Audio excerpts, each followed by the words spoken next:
احنا النهارده موجودين في ميدان السيده زينب، بالتحديد قدام مقام السيده زينب في الميدان عند الحاج عرفه الكنفاني، اقدم كنفاني موجود في ميدان السيده.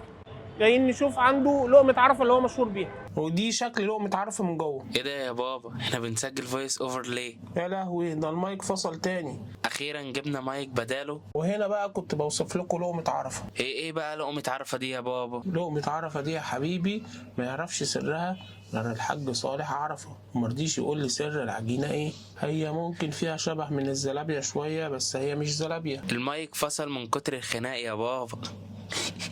طب هي لقمة عرفة دي بكام؟ هي كنت زمان يا حبيبي باكلها ب3 جنيه وب5 جنيه، النهاردة هي ب8 جنيه. احنا بنعمل كده ليه يا بابا؟